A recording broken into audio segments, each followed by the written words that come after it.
मियाँ बीवी में लड़ाइयाँ तलाक कराई हो ना, उनको फर्स्ट प्राइज गोल्ड, मिलता है। हाँ जी फर्स्ट प्राइज मिलता है उनको, गोल्ड मेडल मिलता है। अब जो मेरे पास जो केस आया था लेडी का, उनके हाँ, साथ भी आंखों यही से खून मामला निकल हुआ आया। था कि उन्होंने गोश्त को हाथ लगा के फेंका था, और शाम के टाइम फेंका था, दिन के टाइम भी नहीं फेंका। सोने पे सुहागा ये कि मगरिब के शाम बाद को नहीं फेंका फेंकना था। हाँ, चाहिए। दिन में भी नहीं फेंकना चाहिए, हाँ, लेकिन वो आपने शाम को बताया तो चीज पानी में। एंटिटीज एक्टिव होती हैं, रात इनके जागने के लिए, हमारे सोने के लिए। हम्म, तो इन्होंने रात में वो फेंका था, तो इनकी आंखों से जो है ना वो खून निकलता था।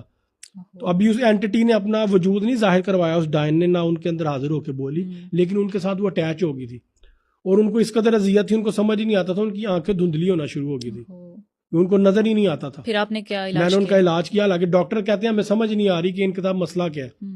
साइंस जो भी है, साइंस ने बेशक रिसर्च किया, बड़ा कुछ किया, लेकिन बहुत सी चीजें जहाँ पे साइंस आके रुक जाती है, वहां पे फिर शुरू होती है रूहानियत।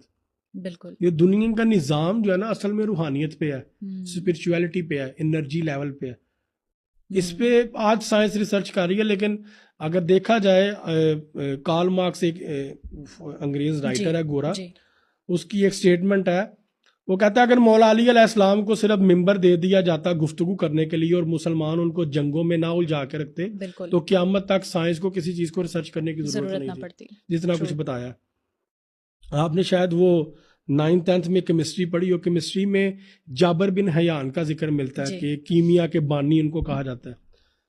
जाबर बिन हयान इमाम जाफर सादिक अलैहिस्सलाम का शागिर्द स्टूडेंट था, था। बिल्कुल।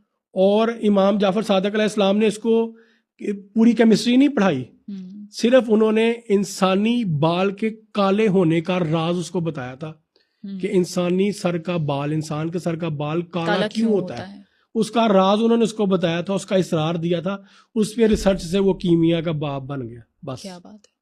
अब सोचिए उन्होंने उसको